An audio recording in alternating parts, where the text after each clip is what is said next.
And with that, the group stage of Euro 2024 is finished. Heartbreak for some, varying degrees of heartbreak. Ukraine with the record-setting heartbreak based on their point total. That's terrible. Hello and welcome back to Euro Daily, guys. Now, I of course will go over the round of 16 matchups, but I won't go into any depth as far as setting them up.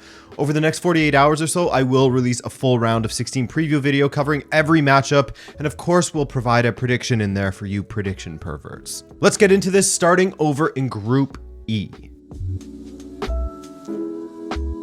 Ukraine versus Belgium, and Ukraine actually fielded the youngest starting 11 that this tournament has seen thus far, and what I would like to see was Dovbyk having a strike partner out there in Roman Yaremchuk, who also deserved a start due to the quality and heroics he brought to the last match against Slovakia. It won't win goal of the tournament by any stretch, but that touch to control, and then another to just guide the ball past the keeper was very sexy. For Belgium, similar in the attack, but with Trossard replacing Luka Bacchio on the right, backline and midfield were the same, however. While Ukraine had the first attempt on goal, it was relatively tame, and the best opportunity early in the match fell to, Lukaku. And what would he do with just the keeper to beat? He scuffed his finish, and it turned into an easy collect for Anatoly Trubin. Lukaku, man. But Ukraine were also carving out opportunities. Well, perhaps that's generous, at least in this early part of the match. They were at least getting alleyways to strike at goal, testing Casteels with a swerving strike and then Dovbyk hitting one wide just 30 seconds later. Belgium didn't really pick up from where they left off against Romania, where they were flying about the pitch and looking super dangerous on the counter. Ukraine weren't giving them the opportunity to do so. They were set up well in that regard. They saw the Belgium Tintin-inspired kits and said, nah, we aren't going down easy against the Tintin team, not the Tintin team. And Ukraine continued to poke and prod at that back line while De Bruyne nearly stole a goal from a free kick, but Trubin did well to get down and save it. There was a moment right before the half where Ukraine passed their way right through the heart, right through the middle of Belgium, and Yaremchuk had just Casteels to beat, but decided to square to Dovbyk and it was out of reach. Bad decision. Should have backed himself. Ukraine had many opportunities to win this match. I'll say that now. Belgium began to take control in the second half, and Doku was the man that was typically behind the danger and all things positive from Belgium. He played a lovely ball through the 6-yard box in the 58th minute, and there wasn't a Tintin man in sight to convert it. Yannick Carrasco, he came on, also forced a fantastic save out of Trubin, but Ukraine again continued to trouble the Belgian back line. And even from a corner in the 83rd minute, Casteels nearly conceded directly. He nearly conceded an Olympico. How he kept that out? Super impressive. On the line. Back and forth desperation at the end of this match. Bakayoko came close. Then Malinovsky nearly ruptured all of Timothy Castaign's internal organs with one of his rockets from the edge of the box. Sudakov made a brilliant run as well, but he shot the ball directly to Casteels in the goal. That could have been the moment that Ukraine sealed their progression and thus eliminated Belgium completely. But that goal never came for them. To Romania and Slovakia, which was a very balanced match throughout, really, with advantage perhaps going to Slovakia, and they exploited a moment of Romania's lax defending after 20 minutes. A beautiful ball into the box from Kuka, yes, but Andre Duda was all alone for a free header, really, and he did well to pick out the corner. Duda, solid performer this tournament for Slovakia, also the scorer of their first ever European Championships goal back in 2016, so a little trivia there for you. Yanis Hadji thought that perhaps he had won a penalty in the 34th minute, but it was a weird one. First touch was a little one on the foot on the outside of the box, so not a penalty. Second touch that brought him down was a shin to shin in the box. The ruling was that the second touch was what brought the player down, and hey, that makes sense to me. So it was a penalty. And from the penalty spot, Marin, with a perfect conversion, nearly ripped the net off of its the pegs, things that keep it on the ground, moorings, I don't know. Moorings, ripped it off its moorings, pegs, anchors, and take what you will. Anyway, second half of Slovakia were in the ascendancy. Thunder scared the hell out of me, man. Did you guys hear that in the broadcast? Insanely loud thunder crack. Anyway, despite Slovakia looking good early, it was Romania who had two stunning efforts in quick succession. First, there was Marin with the no run-up strike at goal that was saved by Dubravka, and then Dragush absolutely thrashed the ball as he cut inside, and it just went over the bar. That was a ridiculous strike. They like to hit the ball hard, these Romanians. Haraslin, one of their top performers in this tournament, just bent one wide in the driving rain.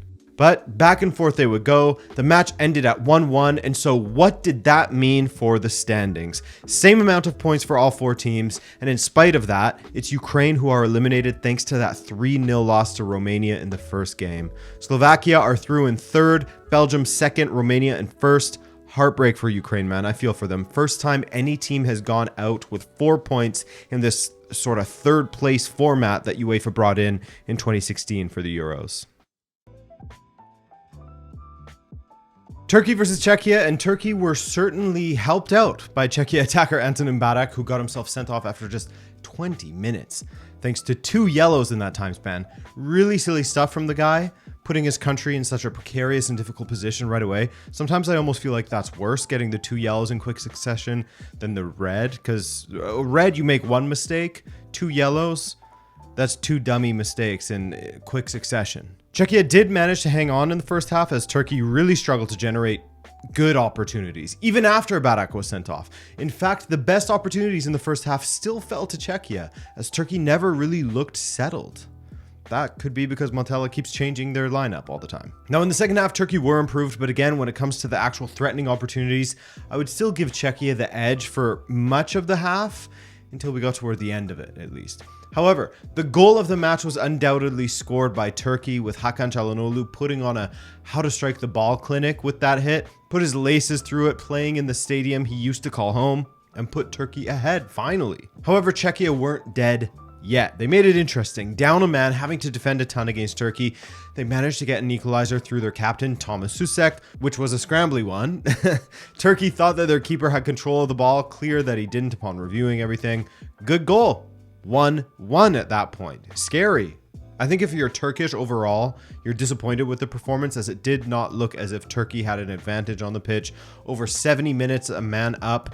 And then they finally scored to win it. Cenk Tosun, the German-born Turkish striker, came on as a sub and scored the winner for Turkey to put them ahead and win the match 2-1. Now let's get to the other one where history was made. I get it. Portugal rotated their team a ton. Just 3 starters remained from the Turkey match, but they were frustrating to watch once again. It felt like the Santos era once again. And again, I get it. The officiating was a little slanted in some respects, and they should have at least looked at this moment when Cristiano Ronaldo was getting groped and assaulted by the Georgian defender in the box. This is a foul anytime this happens outside of the box. So why not look at this? It was impeding him from getting to the ball, but that's okay. I also understand that Georgia were kept in this match by their keeper again, and they were helped greatly by Antonio Silva putting in 2 moments of madness to give Georgia 2 goals, and that Georgia were playing extremely well on the counter. They wanted this result. They played with pace, and they put in far more effort. But I still don't think that this was an acceptable performance from Portugal, and it did sort of contextualize further performances in this group stage, didn't it? Not good. Were Portugal really that good against Turkey? Not really. 2 goals were a gift. Were they that good against a very negative Czechia? Not really. An own goal and then a defender slipping and missing another ball.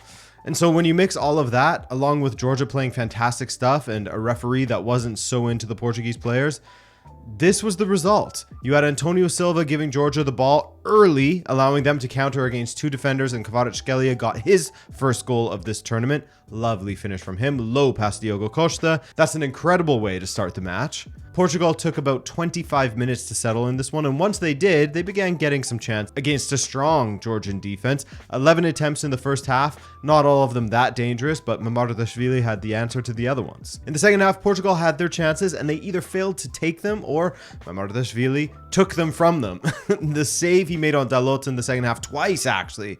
What a keeper, man. And after gifting the first goal, Antonio Silva gifted Georgia a second one with a silly softish penalty. No need to take a swing like that. Stand your ground. I love my Benfica boys, but that was a night to forget for him. Soft as that penalty may have been, you know? Mikotadze converts for his 3rd goal as he leads the Golden Boot race now. A goal per game. What a man. What a performance from Georgia in general. So, Georgia and Czechia give the rest of the tournament the handbook on how to really frustrate Portugal. Sit deep, stay compact, slow the game down because Portugal won't speed it up. They play slow under Martinez, then counter with speed.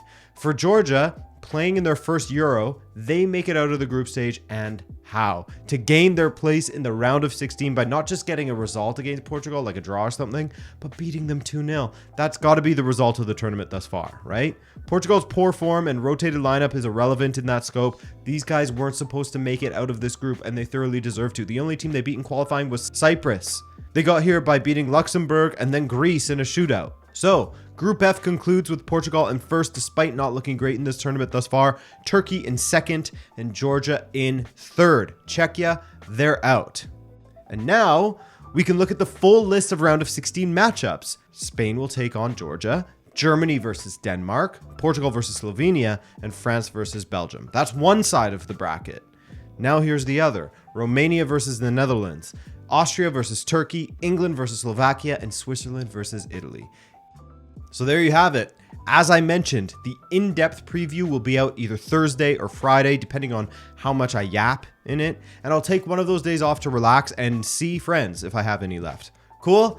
Thanks for joining me in this group stage journey. Now it gets really fun. I'll see you soon, guys. Appreciate you.